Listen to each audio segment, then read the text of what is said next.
Hello everyone and welcome to Werven's World and welcome to my introduction to Cravers. Cravers are in endless space basically the war faction. They don't know anything about war. They are a insectoid life form created by the Endless to kind of like extract life and kill everything and stuff like that. But now they broke free and well, their homeworld is basically in trouble, so now they want to go out and consume the entire universe. They are quite an interesting faction to play. It's not as two-dimensional as just attack everything. There's actually quite a lot of cool traits that they have. So let's first look at the introductory video so you get a bit of a feel for the race, and then we go into the traits and basically go into a little bit of tips of how to play the Cravers.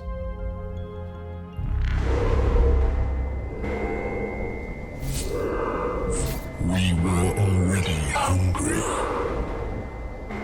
when they created us.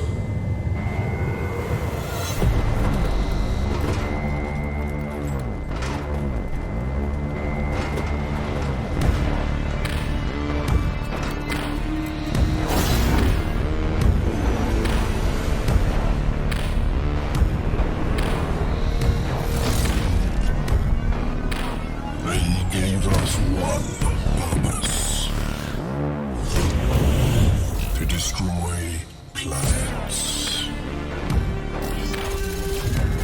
Over and over and over.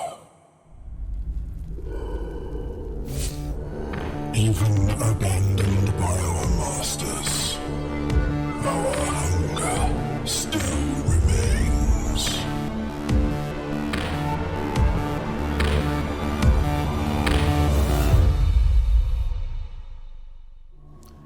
So let's have a look at the Cravers. First of all, well, they have a trait called Cravers because they are Cravers. That makes sense.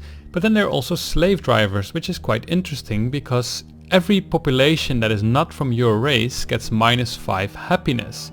However, they also get plus 50% production, which is quite a lot.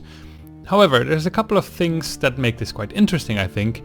First of all, if I go here, you can see, for example, that this entire planet is made out of non-mine population, non-Craver population. However, somehow my system here is still quite happy. The reason for that is that this planet doesn't count as being enslaved. If I move this Craver here, then it enslaves all these people and the production goes up by a lot. However, the happiness suddenly tanks because all of these give me a -5, so I can show that. So here you can see suddenly they're very unhappy.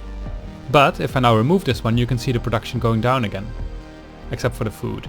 So, and the food is because of the happiness, because happiness gives 25% on approval, and well, if I suddenly tank the happiness, then I get a lot of percentage minus bonuses. So basically, watch out for this. And also, another thing that you can do against this is if I go to another of my planets, it's currently in Mutiny, I think, here. And that's because, well, all of these people are enslaved and that gives me a big minus points on my happiness. There's a couple of things you can do against this. First of all, you can be reactive and you can use, for example, suppress or seduce in order to get rid of it. Here I can seduce them using super spuds and then people get happier and I get a 21 happiness at the moment. What you can also do is to kind of prevent this from happening, and that you can do here and then go to population details. And here, the Cravers need super spuds. So if you have a couple of super spuds, you can click on those and then you can boost the Craver population. What that means is that planets have more chance to make a new Craver than of the other populations. So this makes sure that you have more of these than all of the others, and that should offset the happiness minus by quite a bit.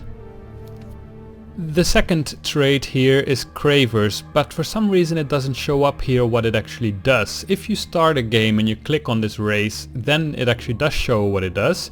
But another way of looking at it is basically just going to a Craver population and hovering over it, and then you can see that they get plus 50% dust, science, food and production bonus on undepleted planets.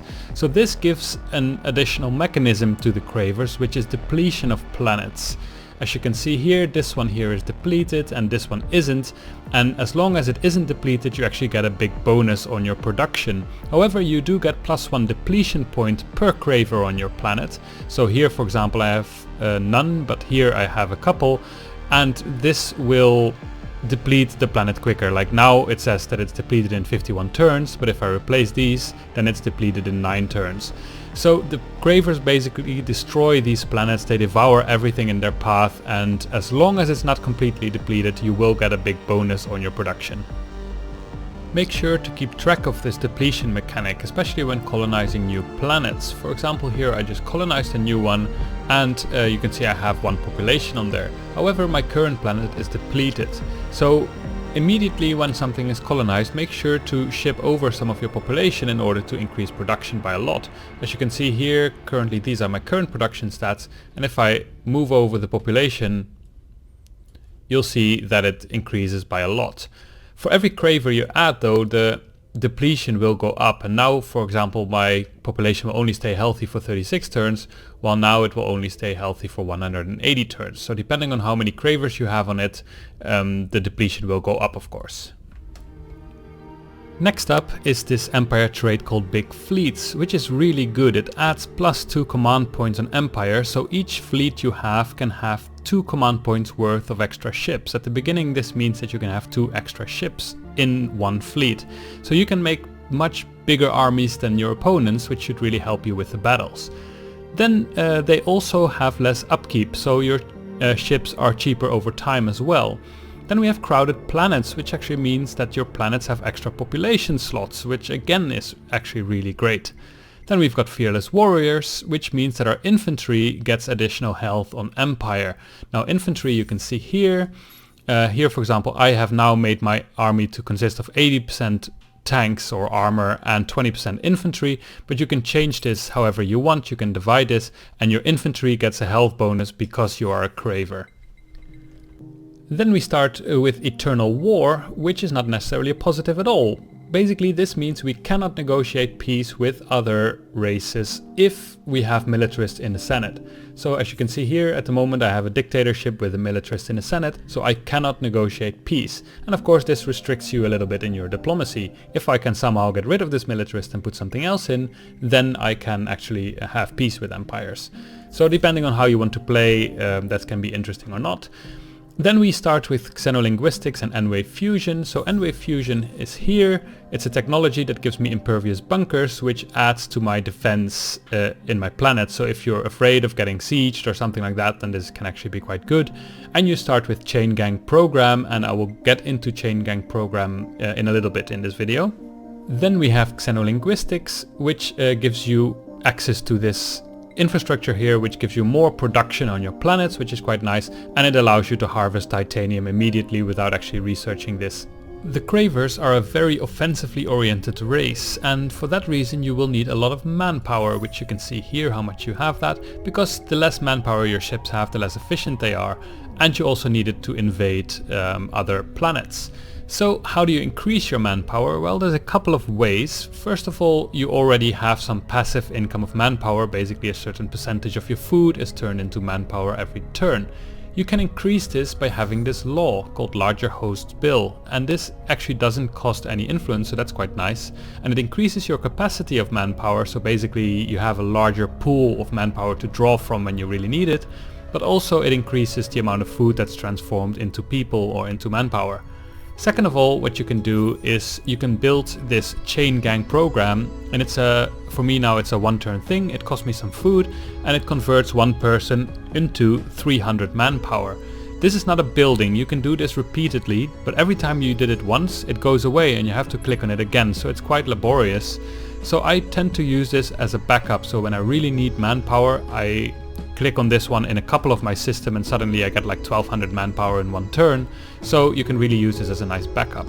What I like to do as well is you have these two technologies here, Agri-Drugs and Extreme Composites, and you have to choose one of them. One of them will increase the amount of modules on your Marauder class hulls, and this one will increase the amount of modules on your Scavenger class hulls, but they also give you another building. And this one gives you exotic rations, which gives you extra defensive capacity, but also it gives you 10% extra food converted to manpower. And this one gives you 20% converted to manpower. So I prefer this one because I like to be offensive with the Cravers, so I like to have more food transformed into manpower so I can build more ships more quickly. The population bonuses of the Cravers are also of course very much focused on warfare. Once you have a lot of them, you actually get plus 40% production if the Empire isn't at war, but ships are actually cheaper. So this, together with all the manpower that you should be getting, you can really keep out chugging a lot of ships very cheaply, and you should be able to trample your foes quite easily.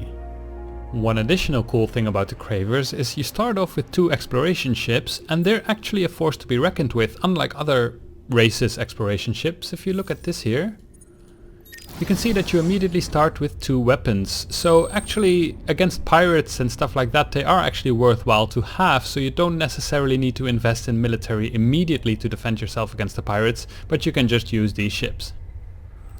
The ship design of the Cravers is pretty cool and it's very consistent, and somehow it reminds me a little bit of some ships that I used to have in X3. So here's a little battle that I played against the Horatio so you can see what they look like.